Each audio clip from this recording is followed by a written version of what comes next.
All right, welcome to the third game of the evening. Two parsecs from Earth.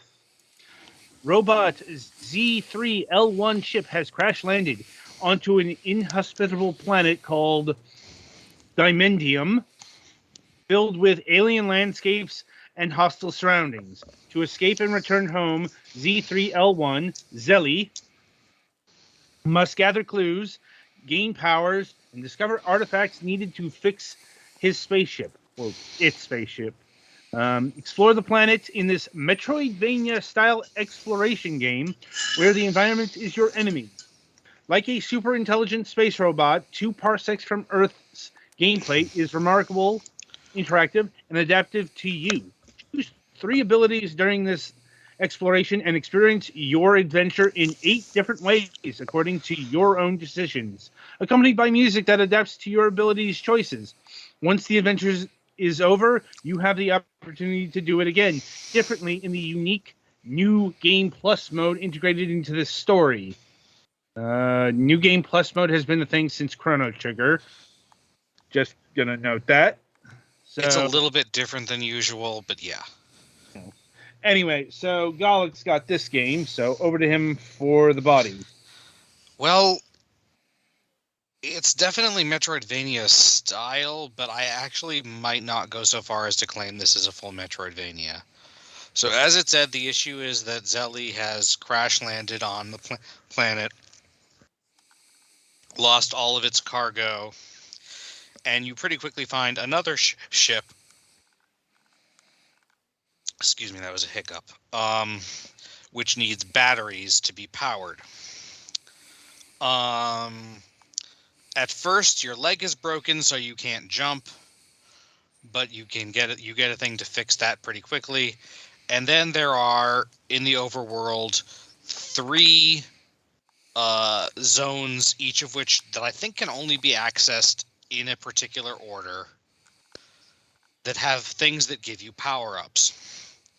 And each one gives you a choice of 2 power-ups, and you only get one and can't get the other one. And based on which power-ups you get, you are able to access certain routes and are locked off from certain other routes. So the first one is you have a choice between is a jump and a dash that you can do on land or in the air. So basically, a double jump. So it's mostly more vertical or more horizontal. The second one, you have a choice of, there are 2 types of sort of passive barrier that you can pass through. One is horizontal and one is vertical, and it gives you a choice, and you can pass through one or the other.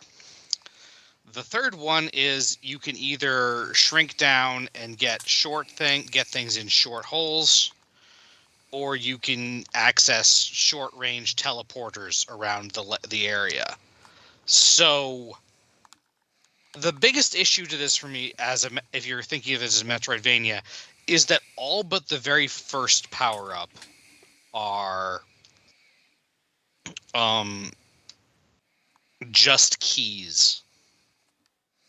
They don't have any active components to them. This is also a one-hit-you-die game with plenty of spikes and enemies.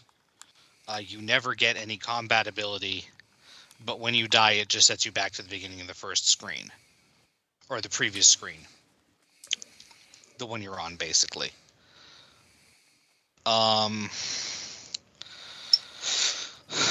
So there are obviously far more cargo than you need. I think you can get about 40 cargo with any given ability loadout. It might be a little higher than that. And there are at least 3 batteries. There might be more batteries. But I noticed that a lot of things are like you can get one way or the other that lead to more or less the same place. Also, when you get the 3 batteries, each one you get brings you to a side area that is not found on the maps, where you have to run away from a large fly thing over a distance that increases for every battery you've already gotten. And it's very hard and frustrating because the fly is like exactly as fast as you are. So unless you are, for example, making sure you fall down the inside corner of the turnbacks and don't get caught on any jumps, you're just gonna die because you can't outrun it. You know. Overall, the controls are a little just slightly off. Um, like it's easy to when you're jumping to not quite get the distance right. And for example, the double jump is in fact a double jump, not an air jump. If you walk off a ledge, you cannot double jump. You have to jump off the ledge to get another jump. You know? Uh-huh. Which can be tricky when you're trying to go down and hook around. Also, the ladders, I found them a little bit sticky. Like you stick onto the ladder more than you should. And Petty fans experiencing some of the frustration of you really have to route map in your head. I personally found the little fly things that the enemy in the battery zones is a blown up version of to be one of the most annoying things because it actually has fairly accurate tracking and you have to and a sensitivity range that's like just small enough that sometimes you have to go out of your way to make it start aiming for you while you're still in an area where you can dodge it.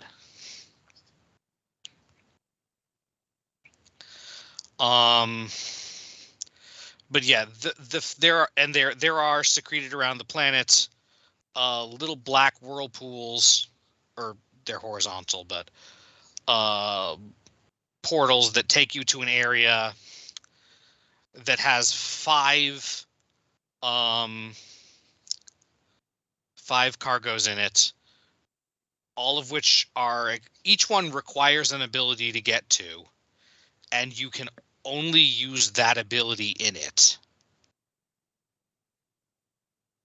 Like when you get abilities, in certain areas, you'll see little X's under their icons under your life bar thingy, or not life bar, but cargo collection thing. If you're having a hard time, you can try going a different way. No, it's more I'm just dumb and keep forgetting the timing. Yeah, well, like I said, the double jump timing is a little bit annoying. Mm-hmm. Yeah, and each one of those areas has 5 cargo that only requires that ability to get. So, you can get half of the cargo you need just by doing those, and that's probably recommended. Like you might be able to barely get enough without it. If you go back, because in most of the areas, you do as the game progresses get a map, get access to know how many presents are in cargoes are in an area of the map. The map is not very good, by the way. It shows you the shape of a room, but it just shows you which large room you're in, which can be frustrating somewhat. It's almost like playing in Hollow Knight without the map charm that tells you where you are on the map, because this is a very labyrinthine game.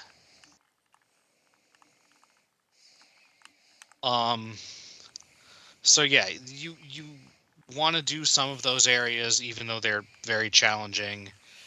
You have to explore, and you do have to remember to come back to some areas, because there are some areas, even at earlier parts in the game, that have power-ups that have cargoes that require more than one power-up to get. So there are some that are accessible for any particular combination of 2 or 3 powers. So the New Game Plus thing that it's talking about, it is actually part of the story, more or less. And yeah, to make long jumps like that, you have to jump on like the absolute last pixel of the fucking thing, or in coyote time. And where you do the second jump can have significant impact on how far you get. It's a little bit annoying.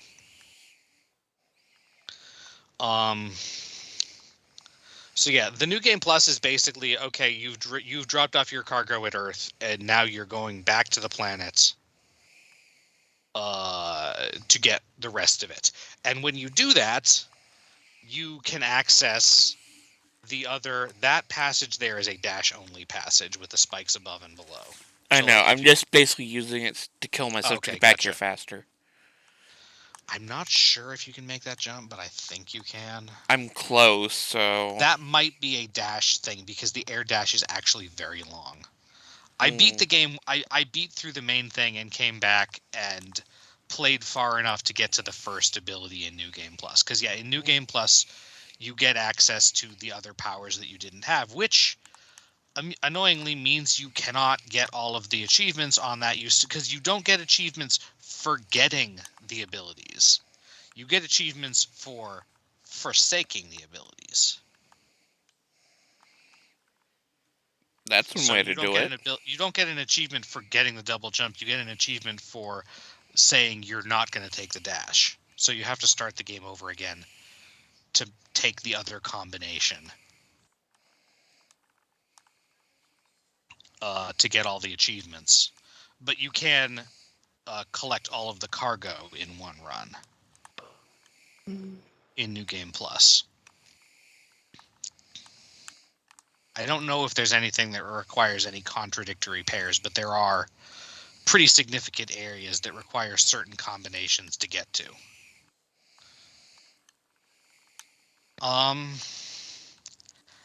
So yeah, mostly I was just slightly disappointed with this game, because the idea of a Metroidvania where you don't get all of the power-ups on one playthrough and have to make choices and then have multiple playthroughs seems interesting, but this really doesn't do that much with it, is what I felt like. Mm-hmm. It's just areas that are locked off, and the areas that are locked off don't have anything special in them aside from challenges for those power-ups. Excuse me, I need to take a drink. Don't hurt yourself. He might have stepped away from his microphone. Like, well, this is awkward. Sorry about that. I don't know. I don't know why I'm coughing like this. I was about to say, you good now? Yeah, I think so. At least mostly. I didn't really notice the music that much. It was okay. Uh-huh. Like, you can make that jump, but it's not easy. At least I think you can. Maybe that's only a way back. I can't remember if I did that or if I eventually came around the other way. It also annoys me somewhat that the upgrades to your map they're seemingly arbitrary. I think they're based on how much cargo you got, because Zelly outright tells you, oh yeah, at the end, you can now tell whether you can access the cargo that it shows or not, because otherwise it would be annoying. Which brings me to the other thing that annoyed me a little bit about this game. This game tries to be self-deprecating and smart with the dialogue, where like the robot will tell you, yeah, well, the writing is bad. Maybe the team will be able to come up with hire an extra writer if this game does well, or that sounds infuriating. Or the reason, the thing was kind of dumb, or it's contrived that you can't jump. But what are you gonna do? It's just a dumb sci-fi thing, and yeah, it was like, you can get away with that if you have a game with clever writing in other ways too, which this game does not really have. That is unfortunate because, God, that style of writing will get unbearable quickly. So yeah, you just got the map thing, and again, it seems arbitrary. It's either based on amount of map explored or amount of cargo picked up or whatever.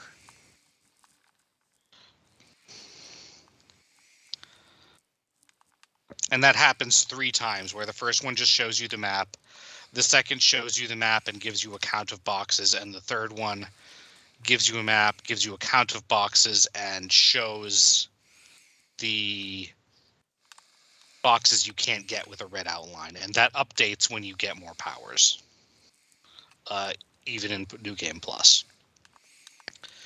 So yeah, overall, like I said, I'm just slightly disappointed with this game. I feel like the idea has a lot of potential, with or without. Also, the writing was clearly not by native English speakers.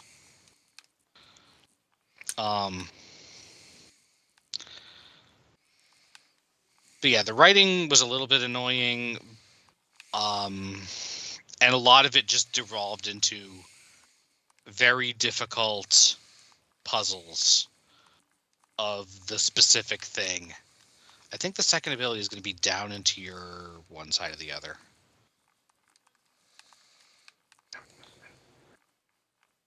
Because this is the second ability area. Also, this is a pretty short game. Not surprising, given, you know. Mm-hmm. So yeah, now you have your choice of going through some floors or some walls.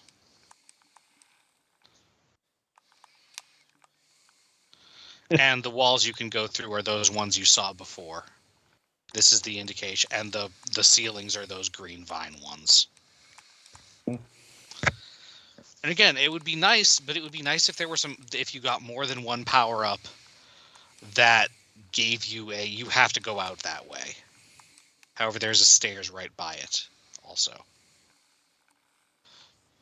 It's really easy to miss stairs at the bottom of a screen.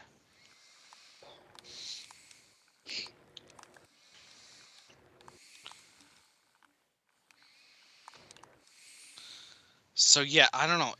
It felt me feeling like it's at least had enough potential for me to be able to feel disappointed by it and not just like dismissive and that just sucked. You know? Yeah, I get what you're saying.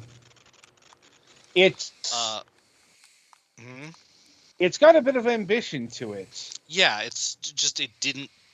Its reach slightly exceeded its grasp, or whatever the saying is. I think that works.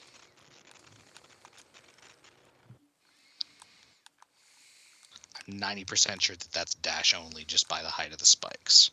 Mm. And yeah, there's a lot of, and the controls are just a little bit off. You have to do like coyote time jumps, or you will literally not make the jump sometimes.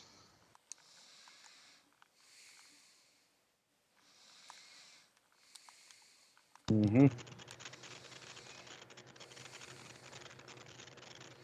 So yeah, I don't know. It might be worth. What's the damage price wise on this? Because it might be worth an experience, if only for like to see what the ideas are and hope that somebody who either give them more resources to make a slightly better game, or I actually don't think it suffers that much from not having combat.